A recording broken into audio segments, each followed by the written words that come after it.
बड'लेण्ड इंखं टेलिभिजनाव आसाम आयेन आफाद जथुमनि लाइभ 12 जुलाइनिफ्राय आसाम आयेन आफादनि रां बावजा जथुम्मा फैगौ आगस्ट दाननि 13 अक्ट'हालागै जथुमनो लानाय आसाम आयेन आफादनि गासै हाबाफारिखौ बड'लेण्ड इंखं टेलिभिजना लाइभ फोसावगोन। मुंख'नो गोनांदि बड'लेण्ड इंखं टेलिभिजनखौ केबल लोगोसे इउटिउबआव आरो गुबुन गुबुन बिजोङाव टेलिकास्ट खालामनाय जायो। बड'लेण्ड इंखं टेलिभिजनाव आसाम आयेन आफाद जथुमनि लाइभ 12 जुलाइनिफ्राय आसाम आयेन आफादनि रांबावजा जथुम्मा फैगौ आगस्ट दाननि 13 अक्ट'हालागै जथुमनो लानाय आसाम आयेन आफादनि गासै हाबाफारिखौ बड'लेण्ड इंखं टेलिभिजना लाइभ फोसावगोन। मुंख'नो गोनांदि बड'लेण्ड इंखं टेलिभिजनखौ केबल लोगोसे इउटिउब आरो गुबुन गुबुन बिजोङाव टेलिकास्ट खालामनाय जायो। खुलुमबाय, बड'लेण्ड इंखं टेलिभिजन स्टुडिअ'आव आं उपमारानि दैमारि दिनैनि गाहाय रादाबाव दं। बड'लेण्ड इंखं टेलिभिजननि गासै हाबाफारिखौ केबल, इउटिउब आरो गुबुन गुबुन बिजोङाव फोसावनाय जाबाय। चिरां जिल्ला आगु एनडिएफबि गौथुमा बि सावरायग्रानो मावफुं सोद्रोमा बिबान होनांगौ होननानै दाबि खालामदों। 31 जुलाइनि गेजेरावनो फोसावगोन मेट्रिक आरो एचएस जोबथा आनजादनि रिजाल्ट।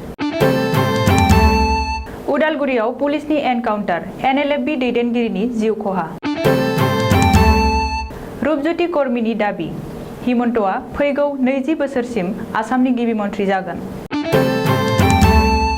ड्राग्सनि हेंथा अपारेशन आरो एनकाउन्टार खालामनाया राजखान्थियारि हाथियार आरो फावथिना।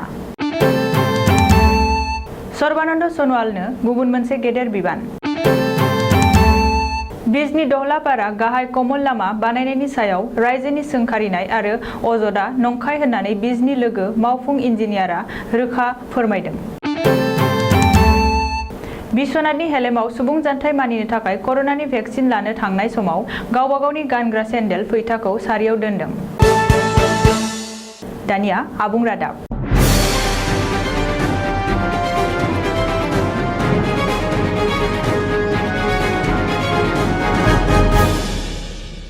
आथिखालाव बड'लेण्ड इंखं टेलिभिजननि जोहै फोसावजानाय गुबुन गुबुन हाबाफारि, गोथां रादाब, आबुं रादाब, सावरायनाय आरो हारिमुआरि आयदानि फोसावनायफोरखौ केबल नम्बर 980 आव नायनो हागोन। गोसो गुदुंफोरा बयबो गावबा गावनि जायगायाव केबल अपारेटरफोरनिफ्राय फोनांजाब लानानै बर'नि मोनसेल' टिभि चेनेल बड'लेण्ड इंखं टेलिभिजनखौ नायनो दाबावसै।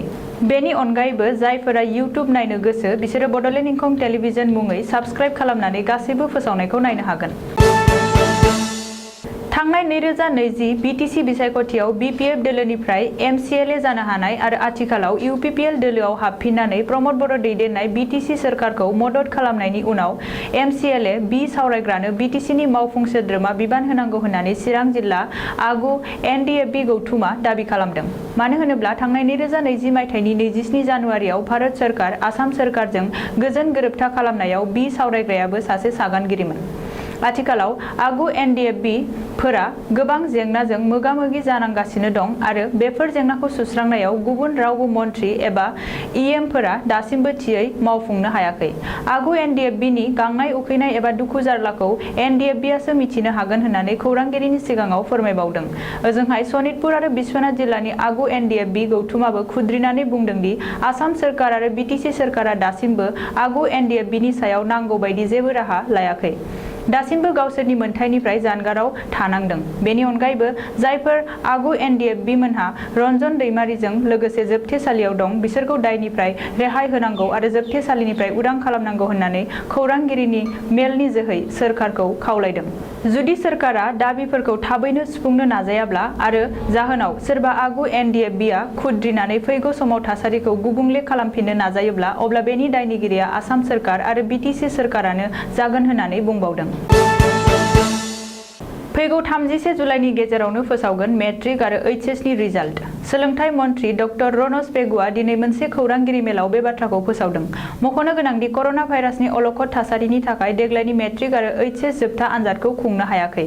अब्लाबो इभालुएसननि गेजेरजों फरायसाफोरनो नम्बर होनानै मेट्रिक आरो एचएस जोबथा आनजादनि रिजाल्ट फोसावनो सिगांदों सोलोंथाइ बिफाना। बबेखानि सोलोंथाइ बिफाना सिगाङावनो खोथा होनाय बादियै फैगौ 31 जुलाइनि गेजेरावनो देग्लायनि मेट्रिक आरो एचएस जोबथा आनजादनि रिजाल्टखौ फोसावनाय जागोन होननानै सोलोंथाइ मन्थ्रि डक्टर रनज पेगुआ दिनै खौरांगिरिफोरनि सिगाङाव रोखायै बुंथिदों। बे समाव मेट्रिक आरो एचएस जोबथा आनजादनि इभालुएसननि खामानिया रायजोनि मोनफ्रोमबो जिल्लायाव सोलिगासिनो दं होननानैबो खौरांगिरि मेलाव रोखायै बुंथिदों सोलोंथाइ मन्त्रि डक्टर रनज पेगुआ। उदालगुरि जिल्लानि माजबाद पुलिस थानानि बेन्दोङाव थानाय डिमासां ओनसोलाव दिनै पुलिस बिफाना मोनसे जाफुंसार अपारेशन खालामदों। बे अपारेशनाव बड'लेण्डआव गोदानै जोनोम मोननाय थिउरिया आफाद national liberation front of Bodoland सुंद'यै एनएलएफबिनि सासे दैदेनगिरिनि जिउ गोमायो। पुलिसनि एनकाउन्टाराव जिउ गोमानाय एनएलएफबिनि दैदेनगिरिखौ बाथानि लेङाइ गाहाय उदालगुरि जिल्लानि कामान्डार जयफ्रुज एबा एन जोंखोल होननानै सिनायनो हादों। बेनि बागै पुलिसनि सुलुङाव फोरमायनाय बायदिब्ला जयफ्रुजआ गंसे नखराव थाखुमाना थाफैनायनि बागै स्रोद सुलुं मोननायनि उनावनो उदालगुरि पुलिसआ दिनै फुंबिलियाव अपारेशन खालामो आरो एनएलएफबि दैदेनगिरि जयफ्रुजनि जिउखौ फोजोबो। बबेखानि जयफ्रुजजों लोगोसे गंसे पिस्तल आरो गोबांथार गोग्गो गुलिफोरखौ बोखांनो हायो होननानै पुलिसनि सुलुङाव फोरमायदों। बे समाव एमएलए जानानै गैयाब्लाबो आसाम आयेन आफादनि रांबावजा जथुम सोलिगासिनो थानाय समाव आसाम आयेन आफादनि दरखंआव नुजाफैदों बावैसो गावनि एमएलए मासि नागारनाय मरियनीनि बारग' एमएलए रुपज्योति कर्मिया। रुपज्योति कर्मिया आसाम आयेन आफादनि दरखंआव नुजाथिफैना खौरांगिरिनि सिगाङाव बिजेपि सोरखार आरो दोलोनि मोजां गुन बाख्नायफैदों। रुपज्योति कर्मिया दिनैनि समाव रांबावजा जथुमाव हाबनो मोनाखैब्लाबो दुखु मोनाखै। उननि समाव बिधान सभायाव बाहागो लानायनि गोख्रों आसाबादि खालामदों। मिथिनो हानाय बादिब्ला बिजेपिनि गासैबो एमएलएफोरजों लोगोसे रुपज्योति कर्मिखौबो दिनै बिधान सभायाव मरान हारिनि गामसाजों बरायनाय जायो।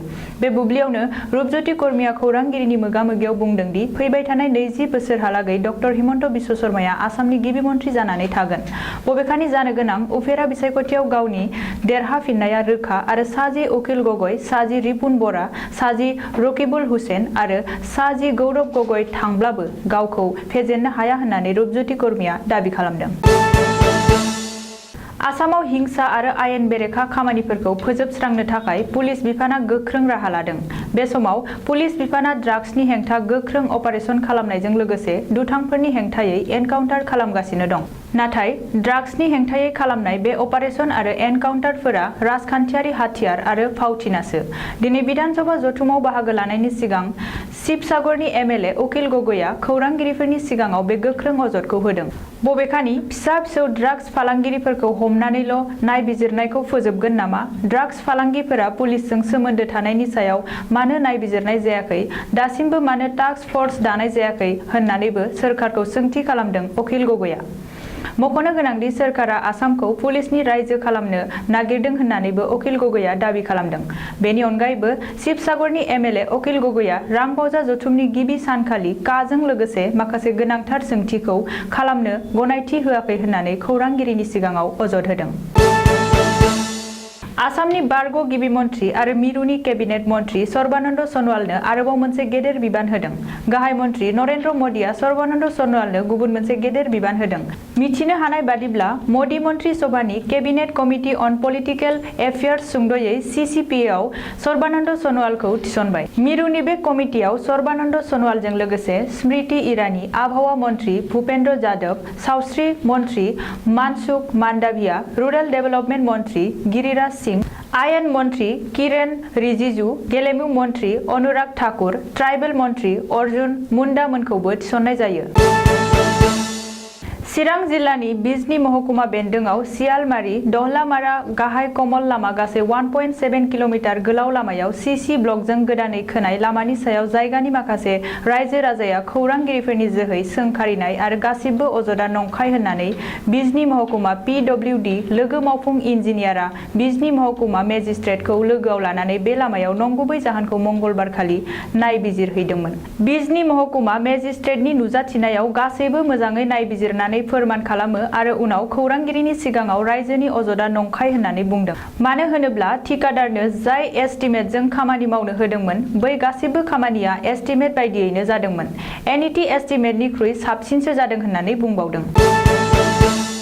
बिश्वनाथ जिल्लानि हेलेमाव मंगलबार खालि कर'नानि भेक्सिन लानो थांनाय बयबो सुबुङा सुबुं जानथायखौ मानिनानै सारियाव थोन गसङा लासेनो गावबा गावनि सेन्देलखौसो सारियाव दोननाय नुनो मोन्दों। मानो होननानै बुङोब्ला आथिखालाव बिश्वनाथ जिल्लायाबो गुबुन मोनद' जिल्लाजों लोगोसेनो रेड जनाव गोग्लैनानै दं। बेखायनो जिल्ला खुंथायनि बिथोन बायदियै बांसिन सुबुङानो सुबुं जानथाय खान्थिखौ मानिनानै सोलिनाय नुनो मोन्दों। नाथाय गुबुन फारसेथिं एसअपि जेबो प्रट'कल मानियालासेनो चिरां जिल्लानि बिजनियाव कर'नानि भेक्सिन लानो फैनायफोरखौ फाथै बिलाइ जाबनाय बायदि थोन सारियाव गसंनायखौ नुनो मोन्दों। दिनैनि रादाबा एसेनोसै, गोजोन्थों।